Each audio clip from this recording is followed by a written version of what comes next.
Por isso que o Senhor precisa de colunas na igreja. Homens e mulheres que sejam colunas na sua casa. A palavra diz que os céus e a terra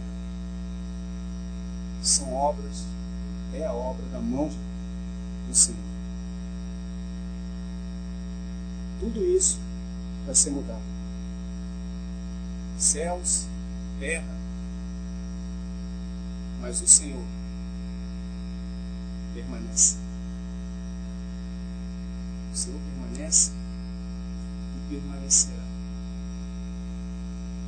para todos. Amém? Tudo também. Então, eu vou compartilhar, irmão. Tem alguma coisa no seu espírito? Eu vou compartilhar. Hã? Tranquilo? Vai em frente? Amém.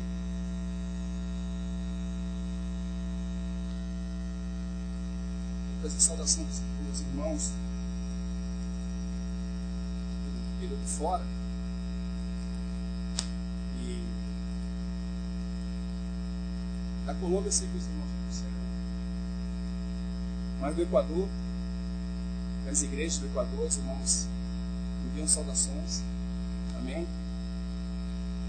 Graças ao Senhor, em período de um ano, o Senhor avançou muito com as igrejas do Equador. Em Quito, Otavalo, outras localidades, São Rafael, Guadalabamba, bem estranhos, indígenas, Quechua. E eles pediram para, por onde eu passasse, viesse a transmitir saudações aos irmãos. E que os irmãos orem pelos santos do Equador. A experiência que os irmãos estão tendo é de pouco tempo em relação à igreja. Mas o Senhor tem avançado muito com os irmãos. Agora no final de outubro, de 31, de 27 a 2, vai ter um encontro internacional de jovens. Já alguns irmãos eu escutei já o e-mail.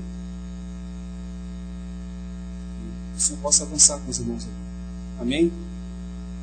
Também no Chile, as igrejas também enviam saudações. Tivemos agora no final de julho um encontro de jovens no norte do Chile, em Iquique, bem no deserto, uma cidade na beira do Pacífico, mas por detrás do deserto, continuando todinho. Pediram para transmitir saudações também. Vamos orar, Deus. Pai,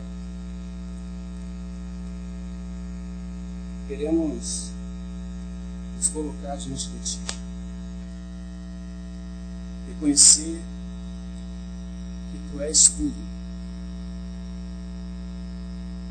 reconhecer diante de Ti a nossa fragilidade e as nossas falhas e debilidades. Mas reconhecer também a cobertura do Teu sangue. Graças, Senhor Jesus, pelo sangue derramado na cruz.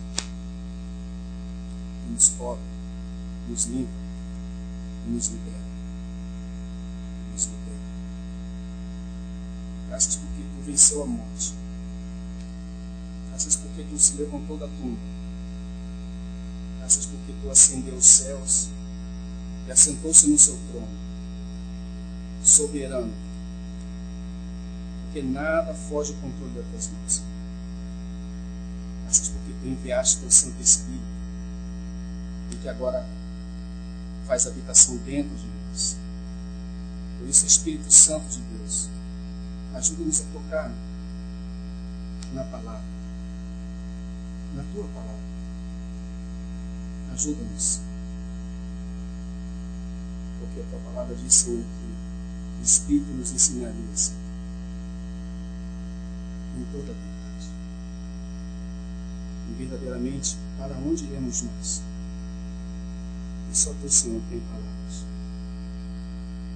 de vida eterna. Obrigado, Senhor, pela tua obra na cruz. Obrigado, Pai, por ter enviado o teu Filho. E obrigado, Senhor Jesus, também por ter enviado o teu Santo. Te agradecemos. Em nome de nosso Senhor Jesus Cristo.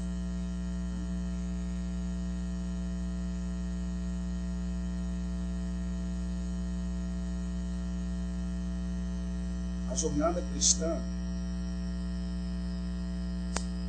a vida cristã, o nosso caminhar na vida da igreja, não é algo fácil. Verdade? Nós não estamos de férias. As férias deixa para depois. Isso num contexto espiritual.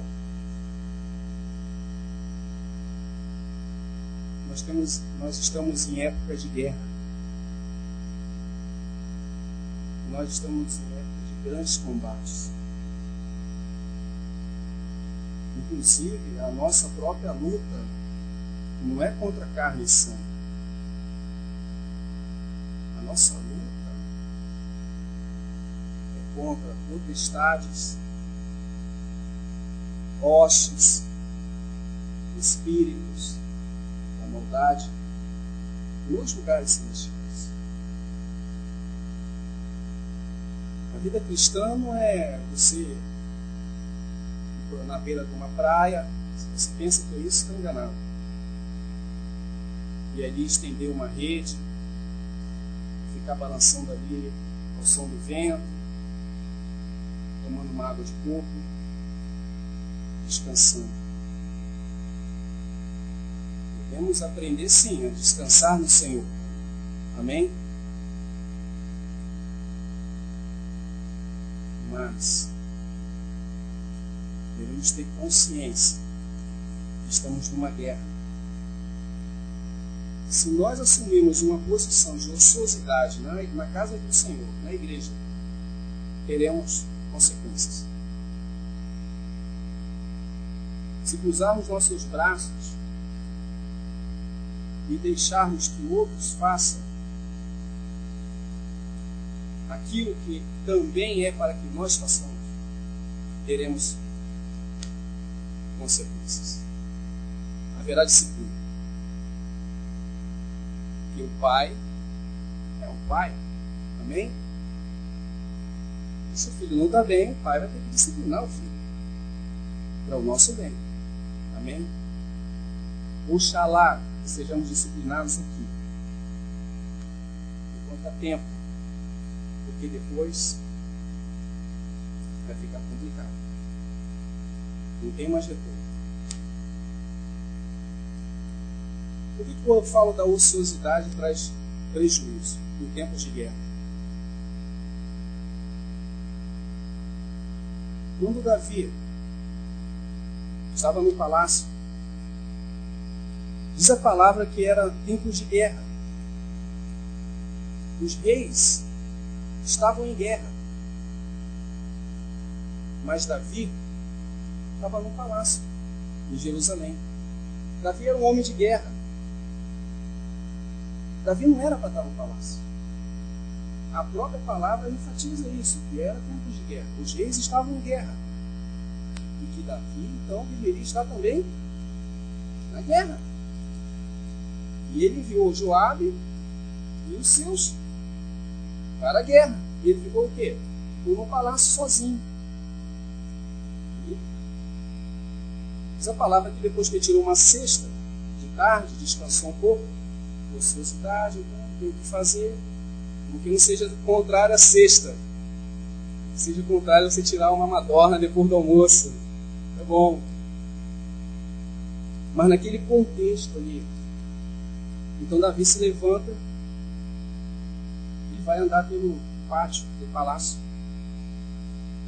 a cobertura do palácio, e quando ele começa a passear por ali, ele vê uma mulher. E os olhos dele batem naquela mulher estava se banhando. Eu, particularmente, também penso que ela ela tem grande parte também nessa situação. E como que uma mulher vai se banhar perpendicularmente numa situação que alguém possa passar e vê-la se banhando? Existe um fundo por detrás disso. E nós sabemos o que acontece. Era Betsabá, e Davi toma aquela mulher e entra naquela mulher e comete um adultério e também um homicídio, porque promove uma situação para matar o esposo daquela mulher, Urias. Então podemos perceber o que a ociosidade na vida de Davi nesses tempos de guerra, o prejuízo que trouxe para a vida de Davi. Um corpo que não funciona não é normal. Existe um funcionamento do corpo. Cada órgão tem a sua função. Se os rins não funcionam, você vai ter que fazer hemodiálise. Se o pâncreas não funciona, você vai ter um problema sério de diabetes. Cada órgão tem a sua função. Deus colocou esse programa biologicamente em nós também para nos ensinar muito. Não deixa de ser uma tipologia.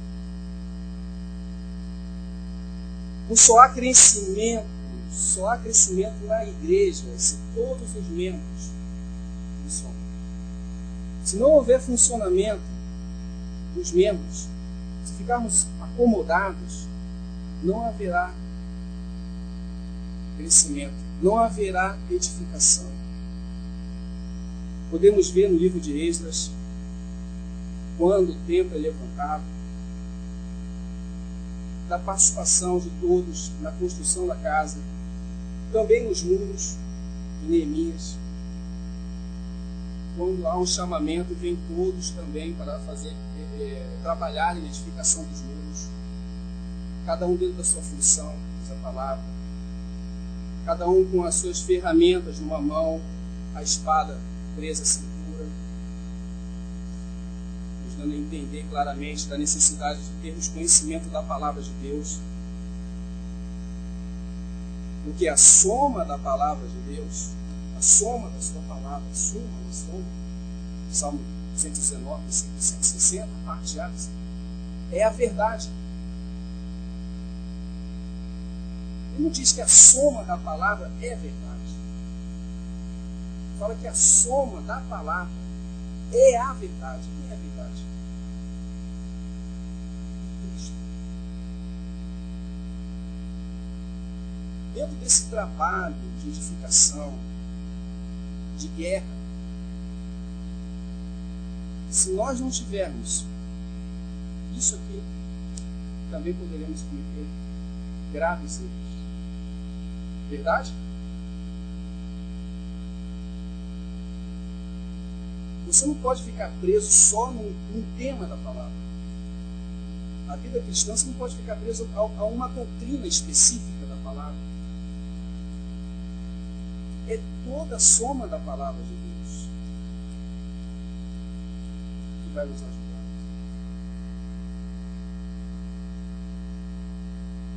Amém?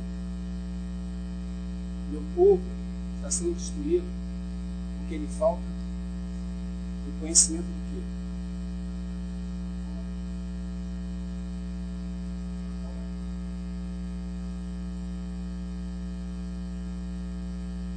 Porque conhecendo a palavra você pode conhecer a Deus. Amém? Você pode conhecer o Senhor. Tocando a palavra você toca no Senhor. A ciência humana rejeita a palavra. Não se rejeita a palavra. Agora você não precisa da palavra para provar a ciência. A palavra é tudo. Amém? Recentemente, eu vi uma matéria que me chamou muita atenção. Falando dessa necessidade de conhecermos a Deus para sabermos batalhar, de reconhecer a autoridade dele, a soberania, de que ele é Deus. que o Senhor está sentado no trono, que Ele governa todas as coisas, que Ele é a sabedoria, que Ele é o arquiteto de tudo isso. Então, um grupo de cientistas evolucionistas anteriormente, bioquímicos, geneticistas, sentaram para fazer um estudo acerca de alguns seres vivos.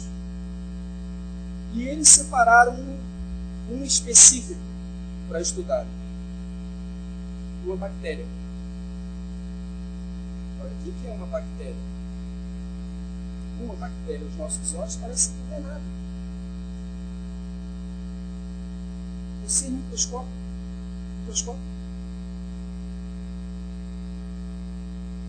É claro que hoje, com o avanço da tecnologia, nós temos microscópios que podem aumentar até 50, 100 mil, 800 mil vezes, ou até mais de 1 milhão de vezes. Você consegue ver a estrutura atômica, por exemplo, com a microscopia eletrônica. Então, o que eles fizeram? Eles pegaram uma bactéria, chama Pseudomonas, uma bactéria bem comum no mar, no ambiente marinho, e eles ampliaram essa bactéria 50 mil vezes. Eles se detiveram a não estudar a estrutura interna da bactéria. Sabe o que eles se detiveram, que eles queriam estudar? O flagelo da bactéria, a cauda da bactéria. Olha só, PhD em cauda de bactéria. E sabe o que eles encontraram quando aumentaram 50 mil vezes? Todo aquele grupo de cientistas pararam assim, pasmados e assim. Realmente caiu por terra todos os nossos conceitos evolucionistas. É impossível que não exista Deus. Uma cauda de bactéria. Porque quando eles aumentaram 50 mil vezes, eles puderam chegar à estrutura de como funciona aquela cauda. E nessa imagem que é fotografada, essa estrutura que eles chamam de motor molecular é composta de engrenagens. Você tem ideia? É como se fosse um motor de barco. Tem engrenagens. E o que move a cauda da bactéria é energia protônica. São prótons, é uma energia nuclear. Uma bactéria que se move com energia nuclear. Um rabo de bactéria que Deus desenhou. Sabe quantas vezes esse rabo dessa bactéria se movimenta em 1 minuto? 100 mil vezes.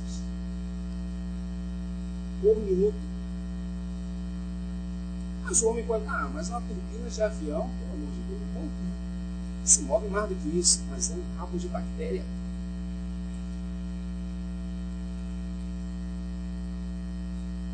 Aí ele pode... Eles, dialogando com os evolucionistas, né? Se tornaram tudo criacionista depois do rabo da bactéria. Assim, tudo bem que o motor de um jato possa se mover a mais de 100 mil rotações por minuto. Eu quero só que você nos explique, venha nos explicar, como é que essa bactéria consegue parar esse rabo em menos de 1 segundo e volta 100 mil vezes para o outro lado.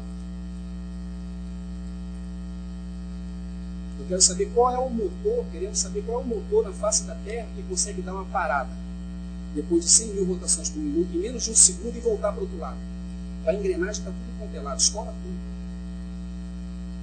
Só para a bactéria se movimentar para cá, para a direita, 100 mil, aí cai para a esquerda, 100 mil para cá.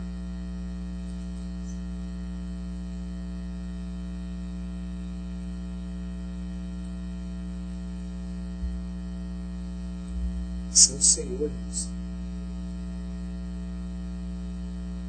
Esse é Deus. Um rabo de bactéria. 25.000 espécies na Terra, só de formiga. Só de formiga, mais de 25.000 espécies. Já se deu conta disso? Se Deus, se o Senhor, o Verbo, que é a palavra, amém? O Logos, que estava com Deus, ou face a face no grego, cara a cara. Quando você lê Gênesis, você vai tocar naqueles verbos. Faça, haja, produza. Ali está o verbo. Ali está o Logos de Deus. Ali está o Senhor Jesus. Ainda não encarnado. Amém? Se dá o cuidado de desenhar 25.000 formigas diferentes uma da outra,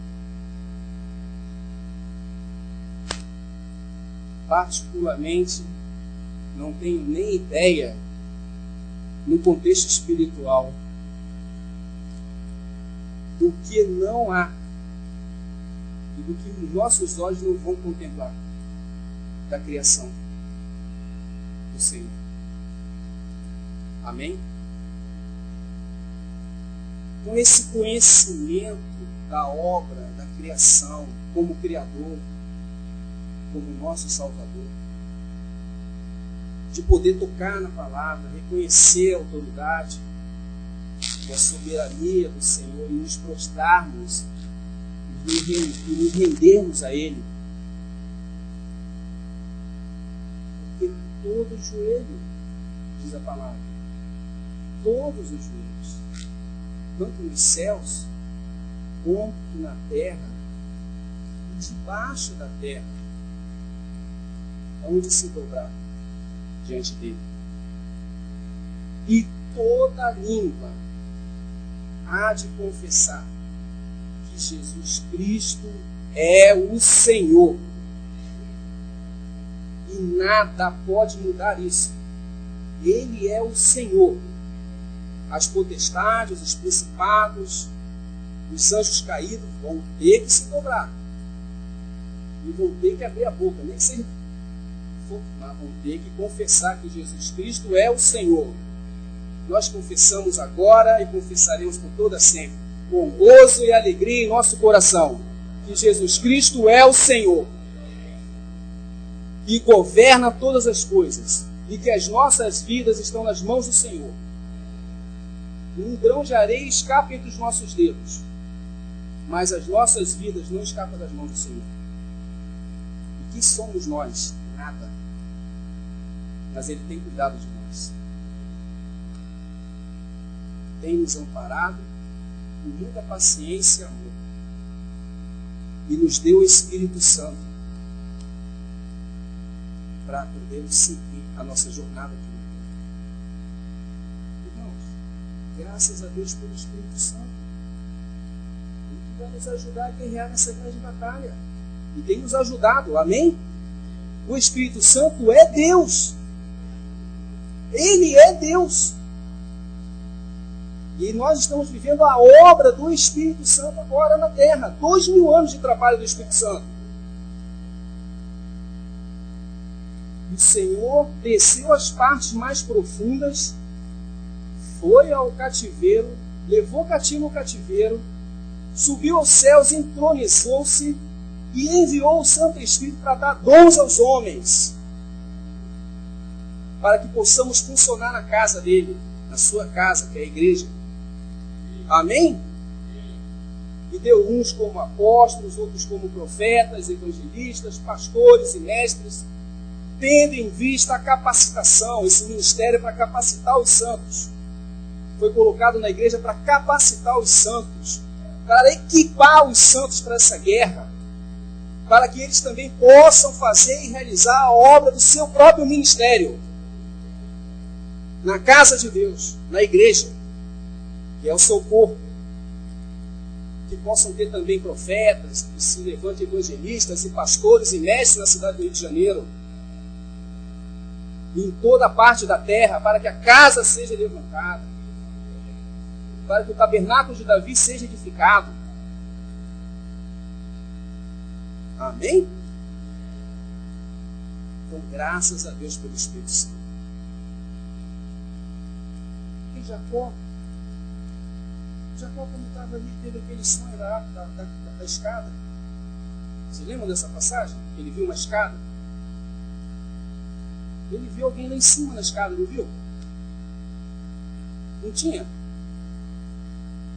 Um homem, uma figura de um personagem em pé na escada? E você acha que Jacó sabia quem era aquela pessoa? Inclusive, até quando falou que Betel era ali, ele pegou as coisas dele e lavou aquele negócio lá. Mas hoje, na graça, na nova aliança, com o auxílio do Espírito Santo, você crê. Se você estivesse lá naquela situação e você vê aquela escada, e você vê aquele homem que está lá em cima, no pé da escada, você queria que ia pegar suas coisas e ia sair andando? Olha a importância do Espírito em nós. A visão que o Espírito nos dá acerca da pessoa de Cristo. Irmão, eu creio que nós vamos sair correndo subindo pelaquela escada ao encontro do Senhor. Por que nós entendemos que o quarto homem que está na fornalha é o Senhor? Por causa do Espírito Santo de Deus. Você acha que aquelas figuras do tabernáculo, do que era o altar de holocausto, do que era a bacia de bronze, do que eram os materiais do lugar santo, da mesa com os pães, do altar de incenso, do candeeiro mesmo, e muito mais do que isso, a própria arca. Você acha que os judeus entendiam aquilo ali? No Velho Pacto? Nada. Eles não entendiam nada. Tem um pouco de diabo. Tem um pouco de Satanás. Sacrifício de bode, de ovelha, de cabra, ovelha aqui, ovelha ali. Mas hoje, se eu fizer uma pergunta para você sabe quem é a arca? Não sabe a tipologia da arca? A arca ela tipifica quem? Cristo. Por causa do Espírito Santo. Irmãos, nós somos privilegiados. Amém? E recebemos o Espírito, que o Espírito abre os nossos olhos. Agora, debaixo desse privilégio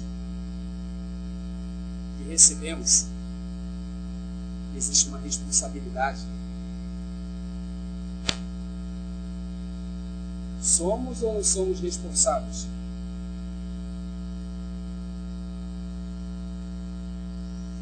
Temos ou não temos dons? Ou você acha que você não recebeu nada de Deus?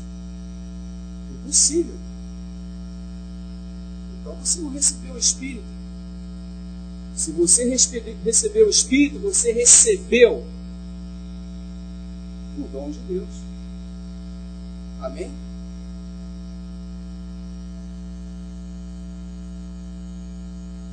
Vamos ler Romanos.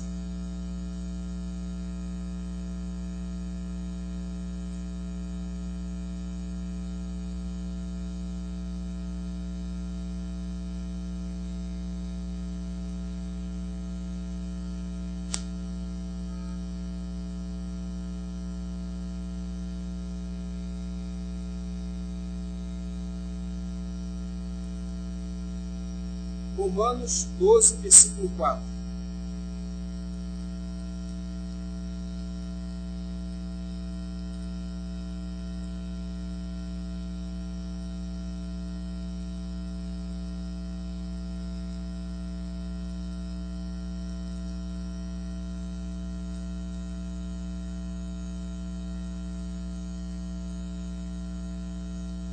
Porque assim como em um corpo temos muitos membros, e nem todos os membros têm a mesma função ou operação, Dá para entender, não dá? Um olho não escuta, um olho vê. E, ao contrário, o ouvido tampouco vê, escuta. Pâncreas é para produzir insulina, rins é para filtrar o sangue, coração é para bater, para pulsar, para impulsionar o sangue, hemácia é para transportar o oxigênio, para mais para a questão microscópica. Leucócitos são para defesa, plaquetas é para coagulação. Olha só, no contexto macro e micro, todos têm sua função específica. Quando você fala de leucócitos, você pensa que é só um só leucócito? Não. Existem mais de 12 tipos de leucócitos específicos para cada tipo de função no corpo. Deus é tão tremendo, tão grande, que quando um recém-nascido nasce, um recém-nascido vem ao mundo, se você fizer uma análise sanguínea daquela criança, daquele bebê, ele tem mais de 20 mil leucócitos por milímetro cúbico de sangue. Sabe quanto que tem na fase adulta, depois dos 8 anos de idade? 6 mil leucócitos. Mas por que um bebezinho nasce com 20 mil? Seja que aquela criança seja mais perversa da face da terra ou não, mas nasce com 20 mil. Para defesa. Para defesa imunológica daquele bebê. Porque o sol, ele brilha tanto para os justos como para os injustos. Amém? O cuidado que Deus tem no funcionamento de tudo. Então, embora sejamos muitos membros, cada um tem a sua função. E se nós, debaixo desse privilégio que temos do Espírito, debaixo daquilo que recebemos do Espírito, não funcionarmos, somos responsáveis por isso, e debaixo dessa responsabilidade que recebemos do Senhor, o Senhor vai cobrar. Isso de nós. Vamos ver depois onde é que ele cobra. Assim, versículo 5, nós que somos muitos, somos um só corpo em Cristo, mas individualmente somos membros uns dos outros. Então existe uma responsabilidade individual e existe uma responsabilidade coletiva também. Nós estamos tratando de uma questão individual. De modo que, tendo diferentes dons, segundo a graça que nos é dada, se é profecia, seja ela segundo a medida da fé, se é ministério, seja em ministrar, se é ensinar, as edificação ou ensino, ou que exorta, use esse dom em exortação. Pessoal, não dom.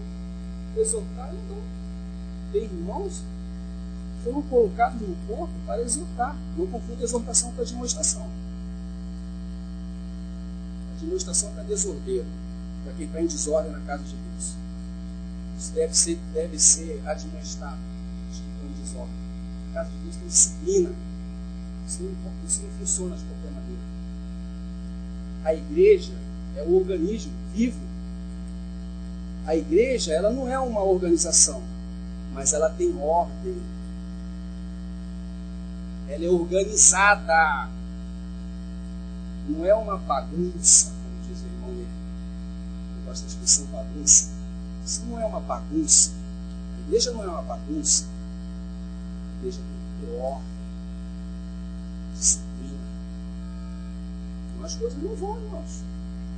O Senhor, ele não suporta essa expressão. Ele não pode ser conivente com a desordem.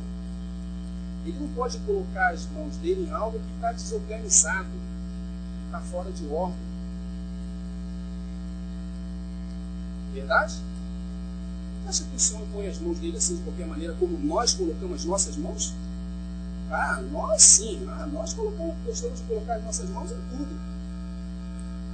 Mas o Senhor não coloca as mãos dele. Se as nossas mãos estão, ele não coloca. Consagração é quando você retira a sua mão e deixa que Deus coloque a mão dele. Isso é vida consagrada.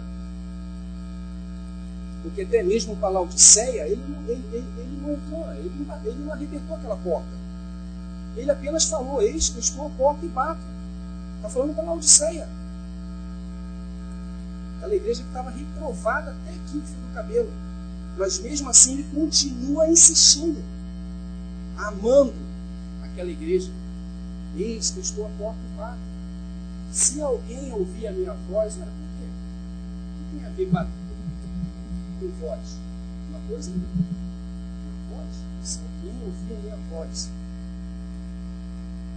e abrir a porta, é ele que abre a porta? Eu entrarei e tu serás comigo e eu serei contigo. Olha como é que o Senhor se coloca. Essa questão o Senhor não força nada. Nós temos essa responsabilidade e devemos atuar debaixo dessa responsabilidade. Amém? Por isso que o Senhor deu dons, o Espírito Santo deu dons aos livros. E esses dons, em parte, poderemos encontrar numa passagem aqui. Estou falando da questão da disciplina. O que acontece se nós formos negligentes em relação àquilo que nós recebemos do Senhor? Mateus, capítulo 25.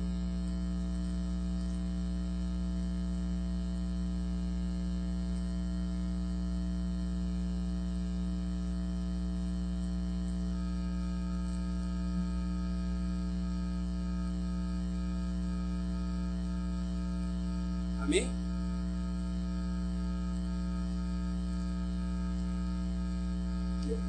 Depois eu vou ler o 1 Coríntios, também fala de dons. Amém? O Senhor Jesus começa a fazer um sermão profético. Desde o capítulo 24, vem falando sobre o princípio das dores. E no 25 ele entra nesse tema que a gente conhece, que fala da parábola das 10 virgens. 5 são prudentes e 5 são nécias. Outras traduções, loucas, irresponsáveis. Ele não deixa de ser uma irresponsabilidade. Como que você pode ter uma lamparina e não ter azeite nessa lamparina? Verdade? E pela ausência do azeite na lamparina, não é a lamparina que outorga, ou a lâmpada que outorga a você o direito de entrar nas bodas. Interessante, né? Puxa assim, mas eu tenho um objeto de uso. Só tem um pouquinho de azeite aqui, mas ainda tem um pouquinho de azeite. O que nos outorga, o que nos dá o direito de entrar nas bodas é que as lamparinas têm que estar sobejando de azeite. Sim? Configura esse azeite também, que é depositado em nós por meio do Espírito Santo de Deus. Amém? Olha o trabalho do Espírito até nessa questão. Os dons são dele, do Espírito. Amém? Nós somos vasos débeis, mas que têm um conteúdo precioso aos olhos de Deus. E esse conteúdo é o próprio Espírito dele, que está em nós. Então, depois que o Senhor profere essa parábola aqui, das 10 virgens, porque é um texto, e agora você tem um contexto, e um texto sem contexto, segundo as normas de interpretação bíblica da teologia, é um pretexto. Você não pode construir uma doutrina em cima de um versículo bíblico, nem 2, nem 3. Você tem que ter a soma da palavra de Deus. Amém? Então, interessantemente, por essa regra mesmo, que o Senhor seguia regras, ele tinha princípios espirituais. Então, depois desse tema, ele entra no assunto dos talentos. Interessante. Tem outra coisa para ele entrar, mas ele entra nesse assunto aqui.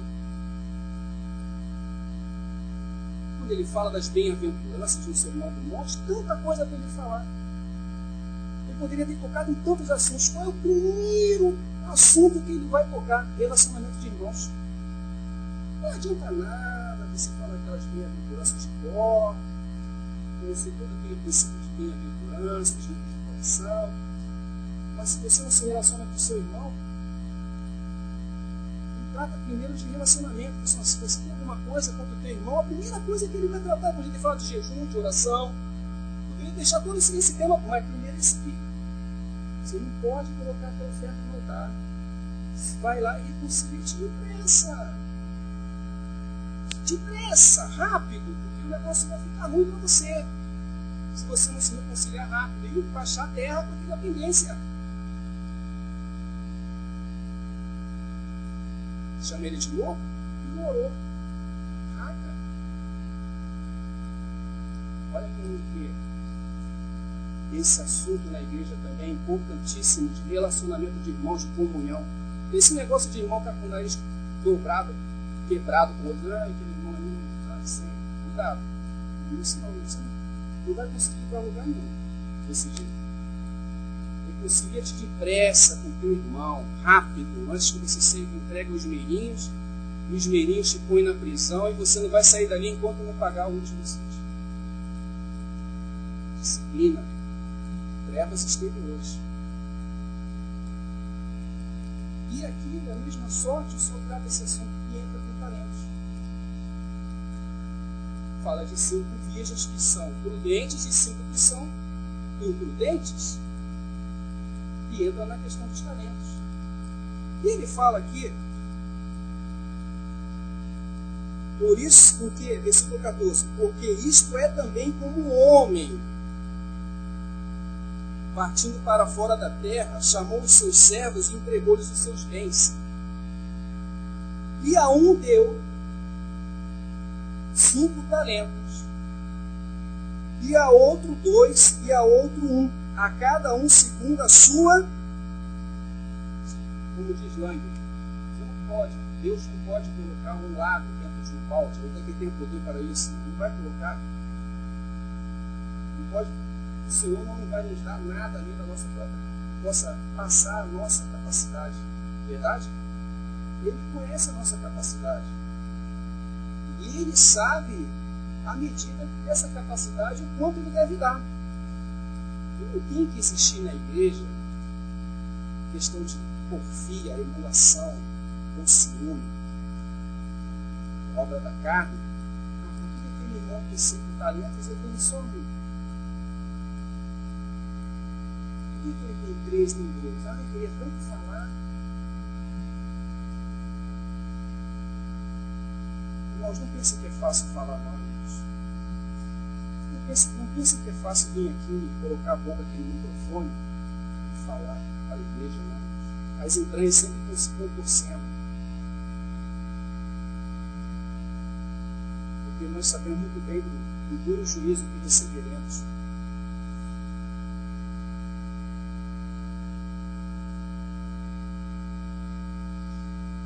Você sabe a capacidade do querubim, ele não olha para o serafim e fica discutindo com o que está do lado dele por que ele tem 4 asas e o serafim tem 6.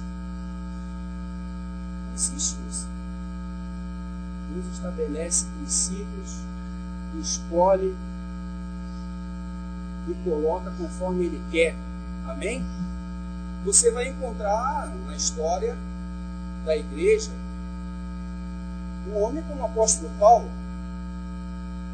Você vai encontrar na história um homem como Lutero, como Calvino, como Darby, Macintosh, Wesley. Verdade? Homens que se projetaram, que Deus assim os projetou. Como ótima amigo, porque assim o quis, porque assim o fez. Mas, por outro lado, também não pense que na igreja talento é tudo. Talento é essencial. Talento é importante no nosso funcionamento na igreja. Mas existe um outro fator que vai além dos próprios dons. que recebemos do Espírito, além dos talentos. Você pode ter um profeta como Balaão. Você pode ter um juiz como Sansão. Você pode ter um Saul. Um profeta, mas está Saul, um profeta dos profetas. Verdade? Você pode ter um grande pregador da palavra, compartilha a palavra, cheio de graça e de unção. E, no entanto, em casa, é terrível. É aquela história daquela mulher que chega no local de reunião, com a mala, cuia tudo dentro do local de reunião. E aquele irmão que está compartilhando a palavra, para, mulher, o que você está fazendo aí? Todas essas tralhas aí, Deus, cara, daquele outro local? Não, eu vou morar agora aqui dentro, vou viver aqui dentro. Mas por quê? Não, porque aqui você é uma bênção. Mas em casa você é um terror.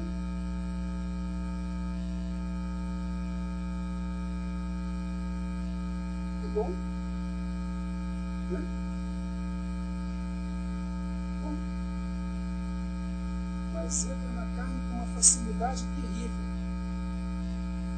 Muitos irmãos aí, você olha assim, nossa, tanto conhecimento da palavra, poxa, quando você faz isso aqui, ó, acabou o conhecimento da palavra, porque existe a eficácia, o poder e a operação da luz também, e mais importante na vida de todos os filhos de Deus. Então você encontra aqui 3 pessoas somente o Senhor otorgando talentos. E existe uma disciplina para aqueles que não executarem esse serviço na forma de talentos. Os seus dons. Que é o quê? Quando ele termina. Ele fala, qual é a disciplina que ele está aqui?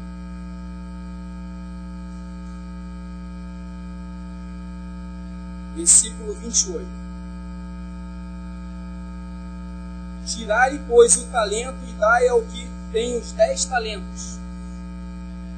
Porque qualquer que tiver será dado e terá em abundância. Mas ao que não tiver, até o que tem servirá. E qual é a disciplina? Para quem não atua, para quem não funciona com o dom. Porque está dando para os irmãos entender aqui, eu não estou forçando nenhuma conceito, nem doutrina na cabeça dos irmãos. Amém? Os irmãos creem que isso aqui está relacionado com os dons e com o serviço de cada filho de Deus na casa?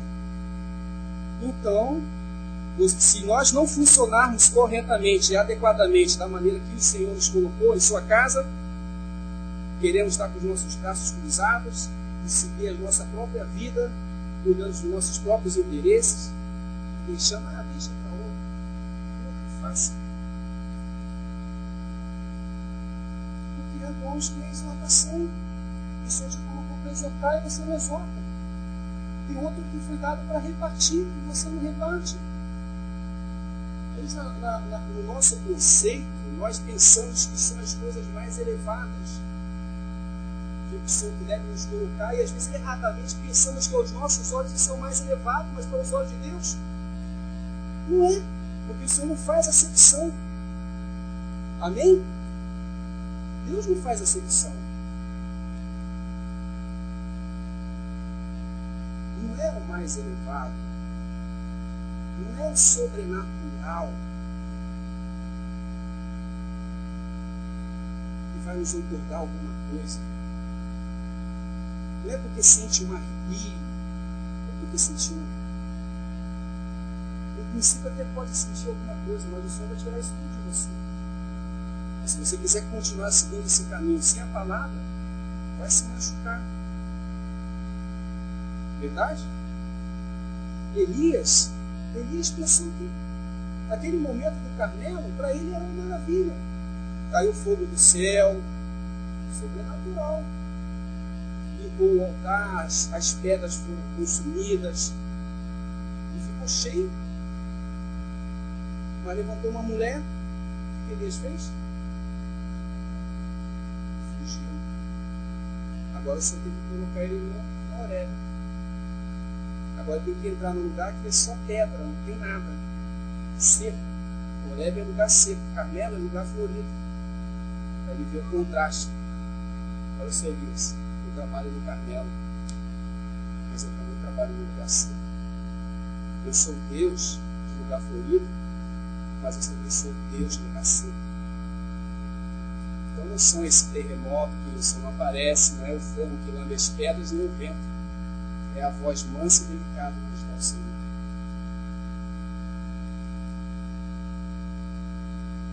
Então existe uma disciplina. E a disciplina é: lançai, pois, o servo inútil nas trevas exteriores, e ali haverá choro e ranger de dentes. Lançai o quê? Pois o quê? O quê?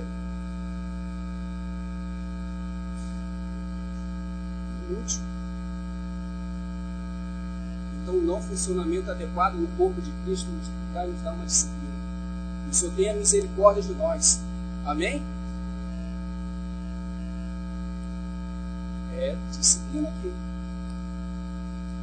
Mas quando eu falo que talento não é o princípio essencial do trabalho de Deus em nós, da igreja, abra o Evangelho de Lucas, no capítulo 19. Vamos ver um contraste aqui. O contraste é: parábola dos talentos é uma coisa, fala de dons, de serviço específico para cada membro do corpo de Cristo. Se a um ele quer dar 5 talentos, vai dar conforme a capacidade de cada um. Está escrito assim? Se a outro quer dar 2, 2. E a outro 1. Mas parábola das minas é outra coisa completamente distinta, diferente. Talento e mina não é a mesma coisa. Não pense que parábolas do talento e parábolas das minas estão relacionadas uma com a outra. Em algum aspecto, sim, mas em questão de funcionamento, não. Inclusive, até as medidas de peso são completamente diferentes. Um talento equivale a 6.000 dias de trabalho. Uma mina, 115, 118 dias de trabalho.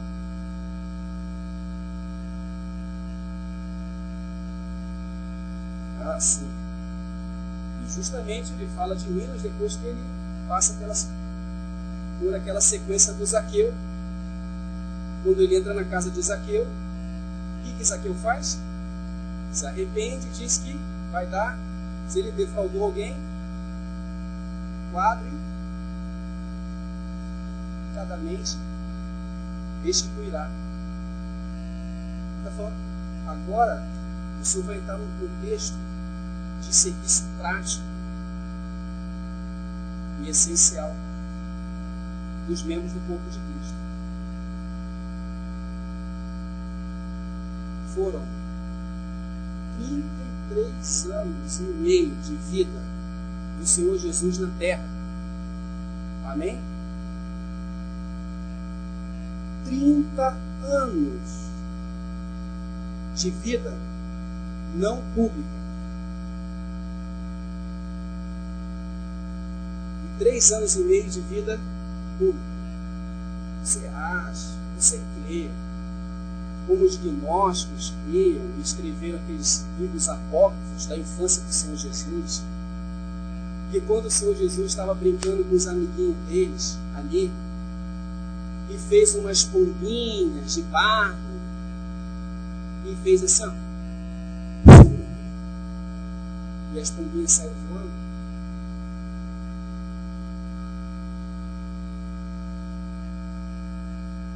Você acha que o Senhor Jesus, quando nasceu, e debaixo do leite materno de Maria, não tinha as cólicas que deveria ter como qualquer outra criança normal da face da terra?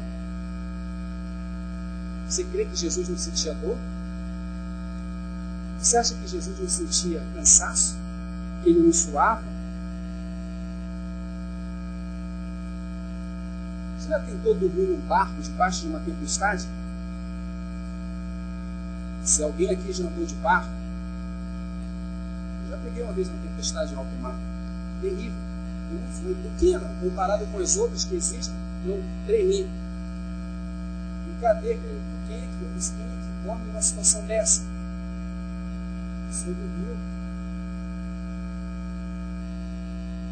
Você pode dizer, claro, mas ele não era o Senhor, ele estava descansando. Estava tranquilo, sim, verdade, amém? Mas ele estava esgotado, cansado. Diz a palavra no Evangelho de Marcos, isso é um ministério público dele, que quando ele chegou, entrou na casa de Pedro à tardezinha, diz o quê? Quando ele pensa, ele disse, poxa, agora você vai descansar, porque já chegou de tarde, né? Ele passou o dia todo trabalhando, diz a palavra que tinha uma multidão à porta.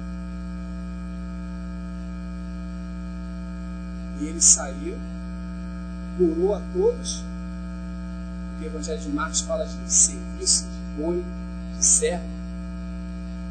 E diz a palavra que os apóstolos levantaram bem cedo e não encontraram o Senhor. Ou seja, que mesmo depois daquilo ali ainda foi ao monte e se ficou orando. Não parava.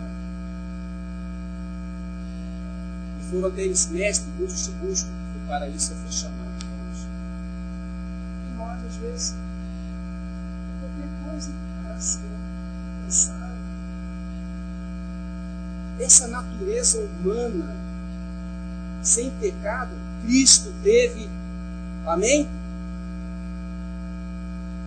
Também a natureza divina também teve. Deus. Então, se ele teve que engatinhar, ele engatinhou. Aprendeu a andar, caía, se machucava, chorava. Amém? Então as minas aqui falam de uma provisão que o Senhor deu a todos nós em igualdade. Olha por quê? Vamos ler aqui.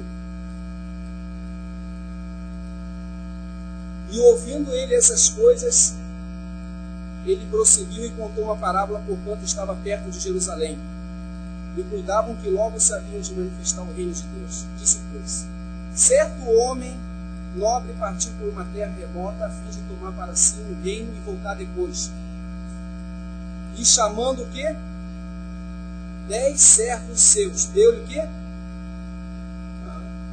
Já existe uma diferença de talento para mim aqui. Nos talentos ele dá 5, 2 e 1. Aqui você tem um contexto total de 10 pessoas na qual recebe a mesma medida.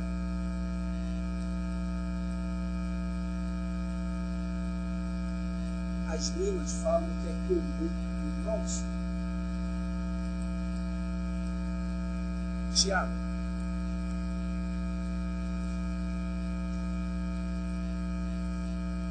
Você acha que o talento é essencial, é importante, mas se não tiver as minas, você não tem como atuar na casa de Deus.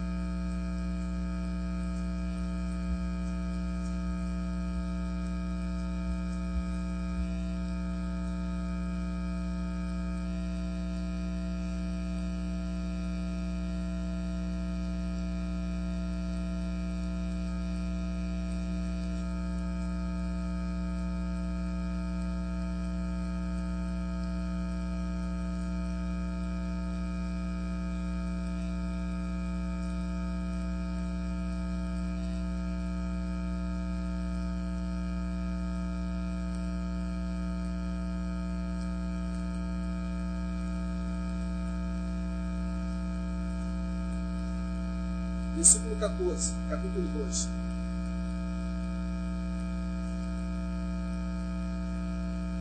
Meus irmãos, Que aproveita se alguém disser que tem fé e não tiver as obras?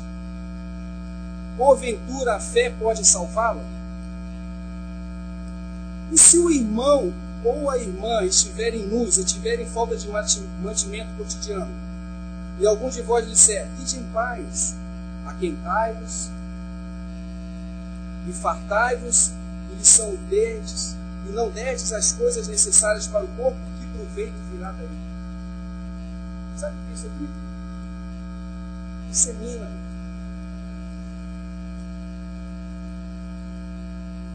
Quando o Senhor faz separação das ovelhas, dos cabritos, nas nações, Ele chama e faz um pronunciado. Vinde benditos do meu Pai,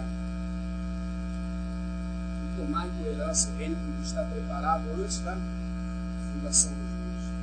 Porque tive fome, e me deste, tive sede, me deste beber, estive enfermo, me visitaste, e preso. Amém? Senhor, mas Senhor, quando é que nós fazemos isso? Quando fizemos isso? Qual foi? Quando a um dos meus pequeninos eu fiz isso.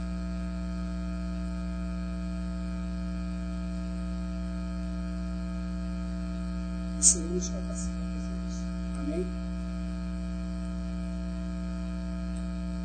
Você acha que quando o Senhor fala assim, se alguém bater na tua face,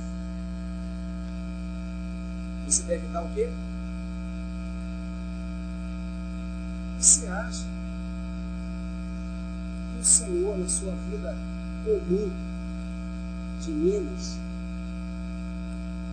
porque agora ele tem que demonstrar os talentos através do processo das minas na nossa vida, amém? Você acha que o Senhor vai falar alguma coisa que ele não experimentou? Será que o Senhor não levou um tapa na cara? Será que quando ele fala assim, se te pedirem para caminhar uma milha, caminhe 2 milhas? Será que em alguma ocasião o Senhor Jesus não foi experimentado nisso? Porque em tudo foi tentado, mas não pecou? Vem cá, ô judeu, vem cá, infeliz, vem cá. Soldado romano. A lei diz que você tem que carregar uma milha. E o Senhor Jesus pega. Passa mais de uma hora, 15.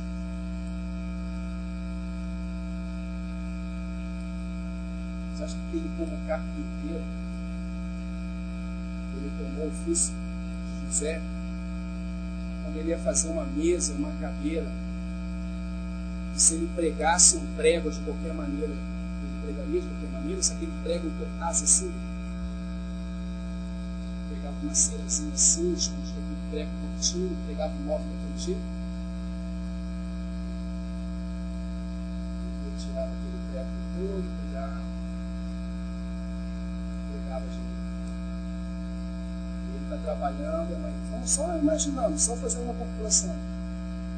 Jesus, Maria falou assim, vai lá buscar um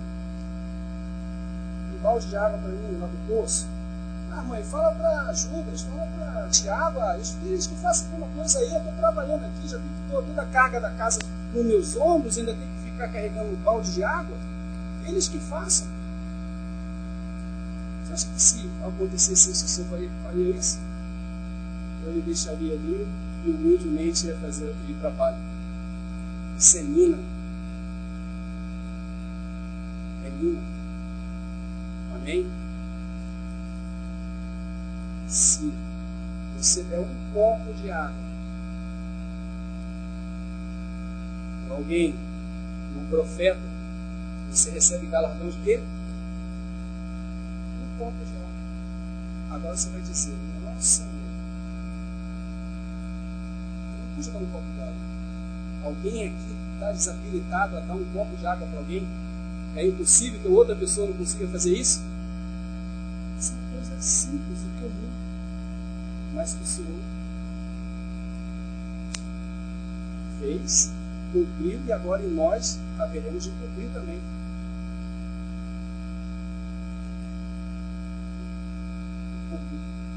Na igreja.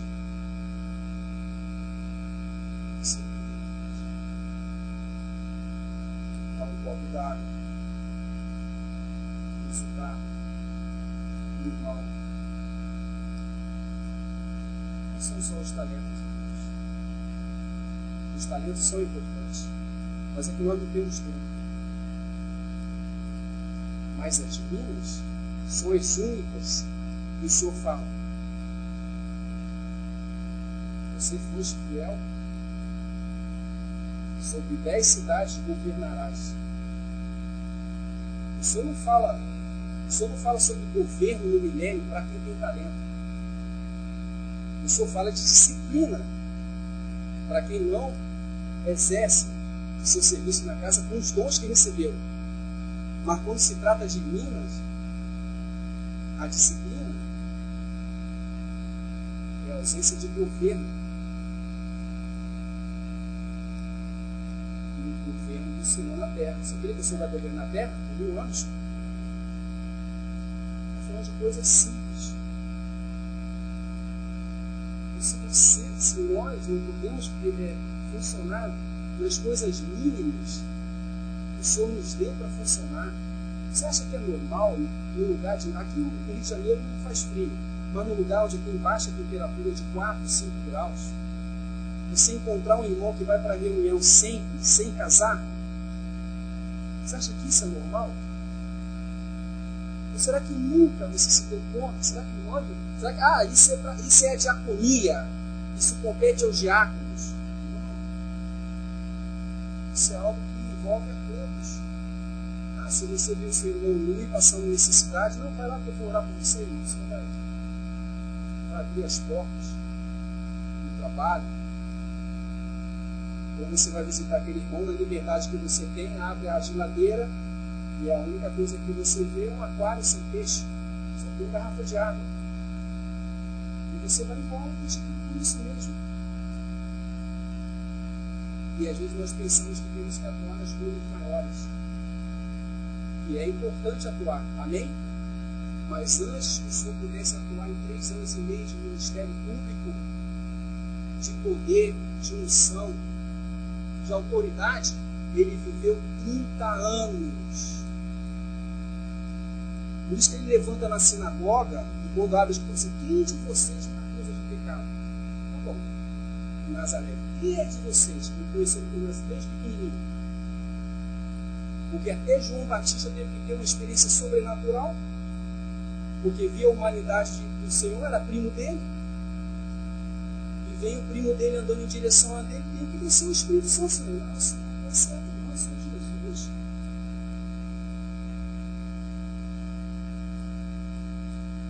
E quando está debaixo de pressão, tem que mandar os discípulos lá. Quando João está preso, que sabe que vai perder a cabeça, aí manda os discípulos lá perguntar se ele era o Messias, se ele era ungido. Olha a humanidade, como que nós somos. João Batista, o Senhor dá testemunho dele. E diz a palavra que o Senhor curou a muitos, e ele vai assim, pai, fala para João Batista. Fala para ele, os cegos veem, os cegos ouvem, os leprosos são purificados, os mortos são ressuscitados, que os coxos andam, e que o evangelho é pregado aos pobres. Não para por aí não, avisa ele, bem-aventurado aquele que não se escandalizar em mim. Avisa João.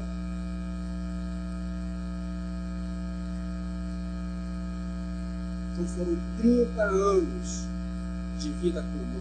E quando ele fala, se alguém pode me acusar de pecado, quem é que vai acusar? Nem os irmãos dele vão falar alguma coisa.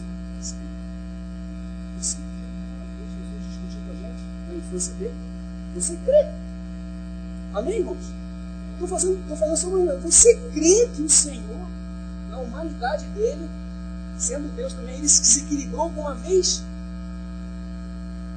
Ele foi perfeito em tudo. E essa perfeição foi introduzida em nós pelo Espírito Santo de Deus, que agora vai nos levar à estatura de varão perfeito. Todo esse sofrimento e padecimento que ele passou de levar um tapa na cara, fora de Cristo a gente não pode ver, meu irmão. A gente vai dar um soco na cara do sujeito. E se alguém te molestar ou te implicar no trabalho, você vai discutir com ele. Porque o comum você tem que viver em casa primeiramente.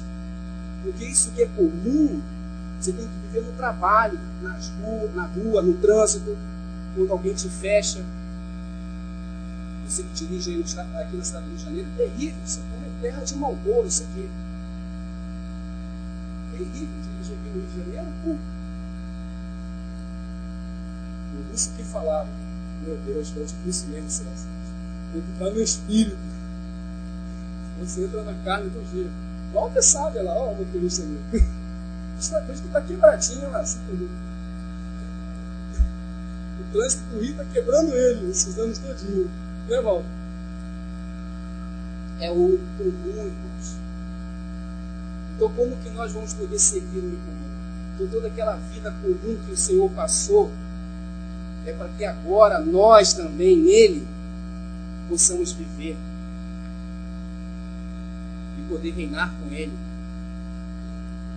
recebermos os créditos de coisas de um copo d'água. Já parou para pensar nisso? Te dá um prato de comida. Às vezes alguém pede uma coisa para você, você religiosamente, não, sei lá para que vai gastar esse dinheiro. Mas o Senhor fala que dá a quem pede. E que essa avareza que está no teu coração? Consegue se desprender de coisas mínimas e depois vai baixar para debaixo da terra e não vai levar nada. Então, amados, essa palavra chama meu coração. Me perdoem porque estendi um pouco tempo. Vamos terminar. Eu quero deixar no meu coração, para todos nós, a necessidade que os membros do corpo de Cristo têm de atuar nos dons, mas não deixar de atuar no que é comum também. Amém? Porque aqui sentadinhos somos os santos. Mas quando descemos ali e saímos ali, aí a coisa começa. Ali começa. Você não vai profetizar ali na rua. Você não vai ensinar, ainda que possa evangelizar. Não sei se vocês não estão me entendendo. Mas você dali, ou daqui mesmo, começando daqui a palavra, você pode agir. Verdade? Então vamos orar ao Senhor. Pai, nós queremos te agradecer. Tua palavra diz que ela não volta vazia. Graças pela perfeição do nosso Senhor Jesus Cristo. Perfeito, sem mácula, sem mancha. Em tudo foi tentado, mas não pecou. Graças pelas provisões da cruz, que agora foram introduzidas em nós, na forma dessas minas, e também dos talentos e dos dons que nos concedeu. Ajuda-nos, Senhor, a ser fiel, a sermos fiéis no pouco. O que é isso? Foste fiel no pouco, no muito me darei. Ajuda-nos a sermos responsáveis e também que não sejamos negligentes no que é comum na tua casa.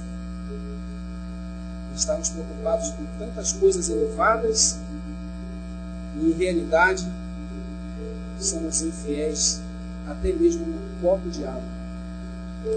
Tem misericórdia de nós. Tem compaixão de nós.